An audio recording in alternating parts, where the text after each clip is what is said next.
हमारा next lecture है asymptotic notations. ठीक है, इस लेक्चर में हम डिस्कस करेंगे एसिम्प्टोटिक नोटेशंस क्या है।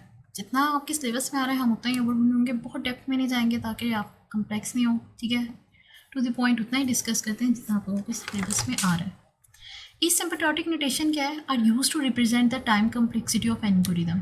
क्यों? क्योंकि मैंने आपसे कहा था हम जब भी टाइम कम्प्लेक्सिटी फिगर आउट करते हैं तो हम क्या करते हैं, किसी फंक्शन की फॉर्म में करेंगे। हम क्या करेंगे, किसी फंक्शन की फॉर्म में करेंगे। हम उसका नंबर, डिजिट्स या उसका वैल्यूज़ नहीं लेंगे। हम क्या करेंगे, हमेशा फंक्शन की फॉर्म में देंगे। तो फंक्शन की फॉर्म में लेने तो मैंने क्या की, एसिम्प्टोटिक नोटेशंस ले ली। इसमें क्या होता है, use to represent the time complexity of. ठीक है, क्या रिप्रेजेंट करते हैं, रिप्रेजेंट करती है किसकी, टाइम कम्प्लेक्सिटी आपकी, किसके, एल्गोरिदम की। ठीक है, सेकंड क्या करता है, with this we will analyze run time. Basically हम क्या कर रहे हैं, इससे अपना रन टाइम एनालाइज कर रहे होते हैं। ठीक है, किससे, एसिम्प्टोटिक नोटेशन से। थर्ड क्या इसका यूज़ है, use to give approximately running time. ठीक है, हमारा जो अप्रॉक्सीमेट हमारा रनिंग टाइम होता है बेसिकली वो दे रहा होता है, क्योंकि मैंने आपसे क्या कहा, एब्सोल्यूट वैल्यू नहीं देता।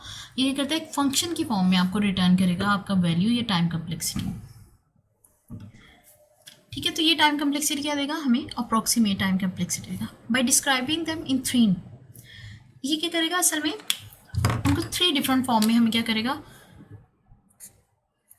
रिप्रेजेंट करेगा। ठीक है, पहला तो मैंने बता दिया कि आपको रिप्रेजेंट करेगा। एसिम्प्टोटिक नोटेशंस क्या करिए, रिप्रेजेंट करिए आपके एल्गोरिदम के लिए। ठीक है, वो मुझे क्या करेंगी, रिप्रेजेंट करके देंगी कि एल्गोरिदम की टाइम कम्प्लेक्सिटी कितनी आएगी। उसको मैंने रिप्रेजेंट करने के लिए समझ लिए एक चीज़ ले ली, एक फार्मूला यूज़ कर लिया या फिर इस तरह की कोई चीज़। ठीक है, मैंने उसे क्या किया, उसे टाइम कम्प्लेक्सिटी रिप्रेजेंट करने के लिए एसिम्प्टोटिक नोटेशंस ले ली। इसमें क्या हुआ, वो एनालाइज करेगा रन टाइम, लेकिन कितना, अप्रॉक्सीमेट। जितना उसको अप्रॉक्सीमेट रन टाइम आ रहा होगा वो क्या करेगा, उसे एनालाइज करेगा किस में, थ्री फॉर्म्स में। ठीक है, कितनी, थ्री फॉर्म्स में। पहली क्या है, बेस्ट केस। बेस्ट केस में क्या होता है, बेस्ट, वर्स्ट और एवरेज। ठीक है, मेरे पास तीन केसेस हैं। बेस्ट केस में क्या होता है, maximum time required for execution, या सॉरी मिनिमम। बेस्ट केस में क्या होगा, मिनिमम टाइम।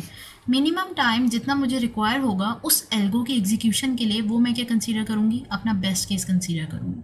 ठीक है, मैंने उसे क्या किया, जितना उसकी टाइम रिक्वायर्ड एग्जीक्यूशन में, वो जितना मिनिमम टाइम रिक्वायर होगा वो मेरा बेस्ट केस में आएगा। वर्स्ट केस में क्या होगा, वही उसका ऑपोजिट, मतलब मैक्सिमम वो टाइम कितना ले रहा है। ठीक है, वो मेरा क्या हो जाएगा, वर्स्ट केस में। एवरेज केस क्या करेगा, एवरेज टाइम कितना उन दोनों को लग सकता है एग्जीक्यूशन के लिए। इसको थोड़ा सा एक्सप्लेन करते हैं।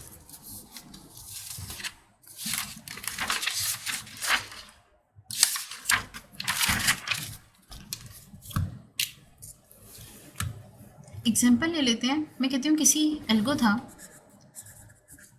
एल्गो 1। ठीक है, मैंने उसके क्या किए, अपने बेस्ट वर्स्ट और एवरेज टाइम निकाल लिया।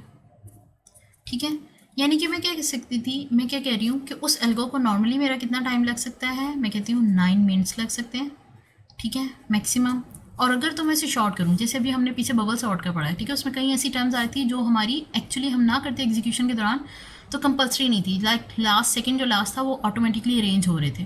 ठीक है, और इवन 10 पास तो हमें करने की ज़रूरत ही नहीं थी। ठीक है, तो वो चीज़ें कैसे जज करें, तो उस लिहाज से मैं कह रही हूँ कि अगर तो मैक्सिमम टाइम मेरा 9 है और अगर वो वाले काम मैं कर लूँ तो मेरा कितना लग सकता है, 7 मिनट्स लग सकते हैं। यानी मैक्सिमम मेरा टाइम कितना लग सकता है वो मैं वर्स्ट केस में डाल दूंगी। ठीक है, जैसे अभी हमने बबल सॉर्ट किया वो वर्स्ट केस में जा रहा था। क्यों? क्योंकि मुझे कहीं एग्जीक्यूशन ऐसी करनी पड़ी थी, कहीं प्रोसेसिंग ऐसी करनी पड़ी थी जो मेरे लिए कंपल्सरी नहीं थी या मेरे पास नीड नहीं थी। ठीक है, नेसेसरी नहीं थी वो मेरे लिए। तो मेरे पास क्या था, 9 मिनट्स। अगर मैं इसे कहूँ कि वो 7 मिनट्स में हो सकता है, अगर मैं उसको क्या करूँ, फिगर आउट कर लूँ और थोड़ा सा एल्गो को एफिशिएंट बना लूँ। क्यों? क्योंकि वो वाली चंद जो स्टेप्स थी मुझे करना ज़रूरी नहीं थी। एवरेज क्या करेगा, इन दोनों की एवरेज निकाल के आपको टाइम बता देगा। ठीक है, कि इन दोनों के बीच में आपका कितना टाइम लग सकता है। ठीक है, तो ये क्या है, एल्गो में से मेरे पास क्या है, बेस्ट केस कितना है, वर्स्ट केस कितना है और एवरेज केस। जब भी हमने एक एल्गो एनालाइज करना होता है तो हर एल्गो, यानी कि ये अगर एल्गो 1 है, इसके भी मेरे पास क्या होंगे, 3 डिफरेंट्स निकलेंगे टाइम। ठीक है, मेरे पास एल्गो 2 है, उसका भी क्या होगा, 3 डिफरेंट टाइम निकलेंगे। उनमें से मुझे चेक करना होता है कि अगर वर्स्ट केस सिनेरियो में चला गया तो इसका कितना टाइम लग जाएगा मैक्सिमम, और अगर मेरे पास बेस्ट केस में देखूँ तो इसका कितना टाइम लग सकता है। फर्स्ट कर लेते हैं, मेरे पास एक प्रॉब्लम थी। ठीक है, एक मेरे पास प्रॉब्लम थी, उसके सोल्यूशन मैंने कितने लिख दिए, एक लिख दिया एल्गो 1। ठीक है, दूसरा लिख दिया मैंने एल्गो 2। इसका जो बेस्ट वर्स्ट और दूसरा केस जा रहा था, इसके क्या थे, बेस्ट केस, वर्स्ट केस और एवरेज। इसके बेस्ट में कितना था कि 5 मिनट लेगा, ठीक है। इसके वर्स्ट में कितना जा रहा था कि मैक्सिमम 8 मिनट ले सकता था। इसके एवरेज में कितना जा रहा था कि ये आपके 6 के दरमियान भी पूरा हो सकता है, ये 7 तक जा सकता है, ठीक है। जबकि एल्गो नंबर 2 का देखा था तो उसका बेस्ट केस कितना जा रहा था, 9 जा रहा था, ठीक है। या मैं कह देती हूँ, आप समझ लें सिर्फ 8 जा रहा था, ठीक है।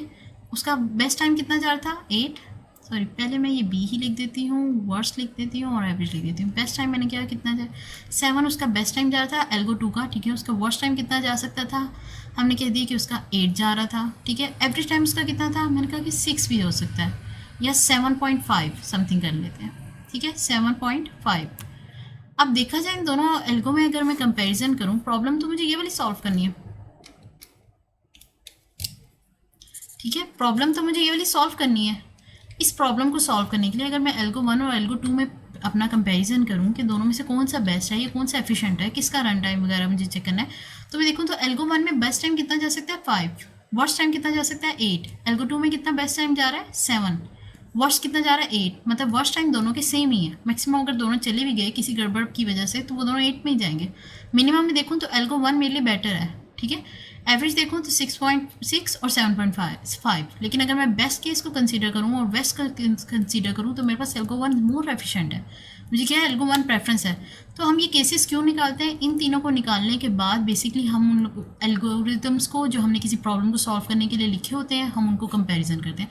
एक प्रॉब्लम के एक से ज़्यादा एल्गोरिदम हो सकते हैं सॉल्व करने के, कई सोल्यूशन हो सकते हैं। लाइक स्वैपिंग ऑफ नंबर के कितने थे, 2 एल्गो थे, ठीक है। हम उन दोनों को चेक कर सकते हैं टाइम की बेसिस पे भी, स्पेस की बेसिस पे भी, ठीक है। तो हमने उन्हें क्या कहता है, चेक कर सकते हैं, उनमें से बेस्ट केस उठा सकते हैं। तो यहाँ पे भी बेसिकली हम वही कर रहे हैं।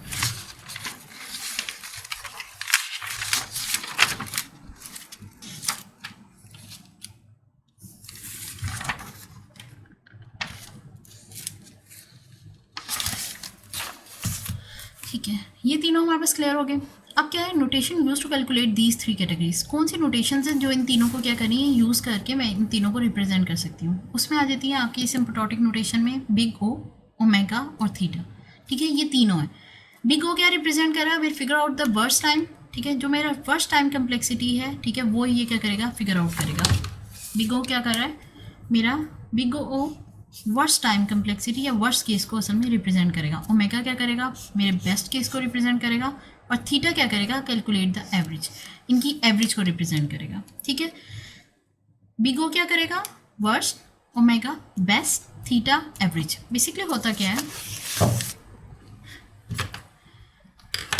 अगर आप इन फंक्शंस को देखें, ये हमारे पास क्या है, एफ एन। मैंने कहा फंक्शन के फॉर्म में टाइम कम्प्लेक्सिटी रिप्रेजेंट होती है। ये हमें फंक्शन गिवा था, ठीक है, जिसकी हमें टाइम कम्प्लेक्सिटी एवेलुएट करनी थी, ठीक है।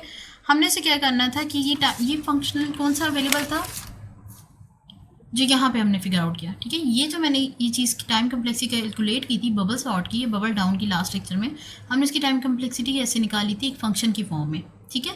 ये फंक्शन गिवन होता है जिसकी बेसिस पे हम फर्दर वैल्यूएशंस करते हैं। इसमें मेरे पास जो भी फंक्शन गिवन था, अब मैंने उसे चेक करना है।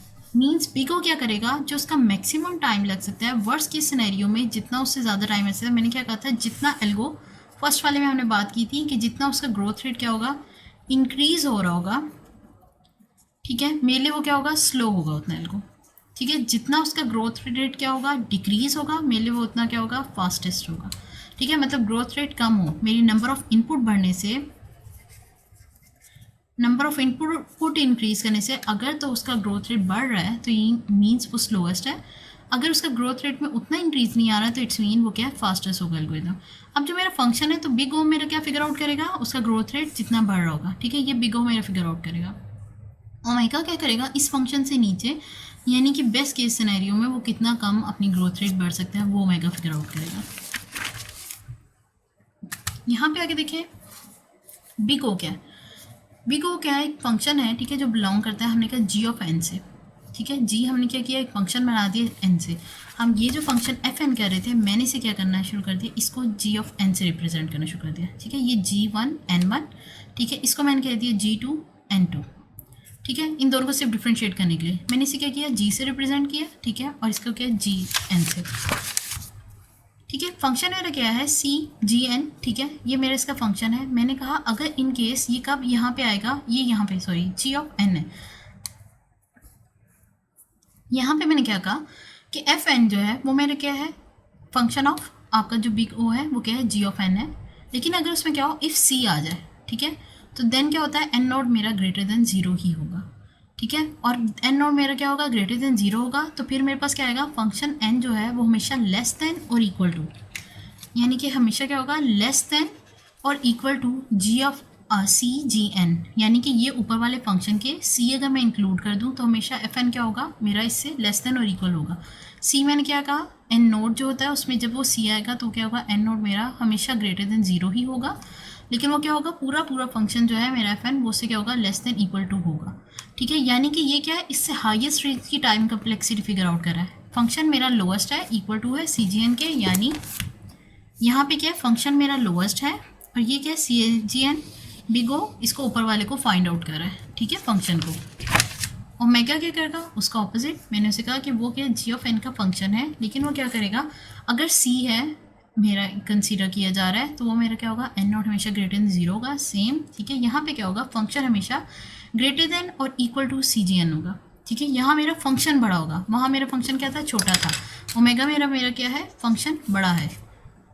बिग O में मेरा फंक्शन छोटा हो जाता था अपने C(n) बिग O से, ठीक है, जबकि ओमेगा कितना कैलकुलेट करता था, हमेशा अपने फंक्शन से लोएस्ट रहता था, यानी ओमेगा यहाँ पे, ठीक है। बिग O मेरा क्या था, ऊपर, ठीक है, वो एक्स्ट्रा एवेलुएट कर रहा था, मतलब मैक्सिमम टाइम कितना, जो ओमेगा था वो अपना मिनिमम टाइम यानी बेस्ट केस एवेलुएट कर रहा था,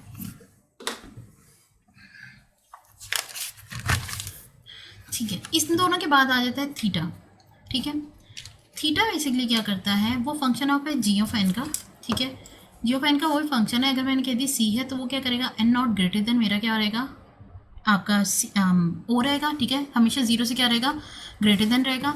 और इसमें मैंने क्या किया कि मैंने एवरेज फाइंड आउट करनी थी, मैं क्या करूँगी, इन दोनों को लेके इनकी एवरेज निकाल लूँगी, ठीक है, इन दोनों को लेके इनकी एवरेज निकाल लूँगी। यहाँ से यहाँ तक देखा जाए ये क्या है, CG(n), मैंने वहाँ पे जो आपसे कहा था एक n, ठीक है, ये क्या है, हमेशा less than equal to function है, यानी कि ये जो है हमारी चीज़ लेस है, ये क्या है मेरा ओमेगा, इसका फंक्शन क्या रहेगा, हमेशा ग्रेटर देन रहेगा, जो हमने फिगर आउट करेंगे ओमेगा। तो ये क्या है, omega is less than equal to function, यहाँ से लेके यहाँ तक क्या है मेरे पास ओमेगा, ठीक है। आप इसे ऐसे भी लिख सकते हैं, सिंबल भी यूज़ कर सकते हैं, ठीक है। यहाँ से यहाँ तक देखूँ तो ये मेरे पास क्या है कि फंक्शन हमेशा लेस देन और इक्वल टू है, ठीक है, किससे, ये जो हमने फाइंड आउट किया बिग O। यहाँ से यहाँ तक मेरे पास क्या है, बिग O,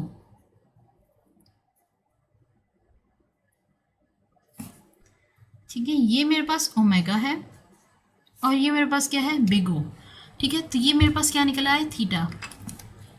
बिग O क्या है, जो आपके फंक्शन से हमेशा क्या करेगा, आपका मैक्सिमम टाइम इवैल्यूएट करके देगा, ठीक है, वो मेरे पास बिग O कहलाएगा। जो उससे मिनिमम टाइम, फंक्शन का जितना मिनिमम टाइम लग सकता है वो मेरा ओमेगा होगा, बेस्ट केस ऊपर वर्स्ट। ये क्या करेगा, इन दोनों की एवरेज निकालेगा, दोनों को कैलकुलेट करके इनके हम आपस में क्या कर लेते हैं, एवरेज कर लेते हैं। तो ये है हमारे एसिम्प्टोटिक नोटेशन यहाँ तक।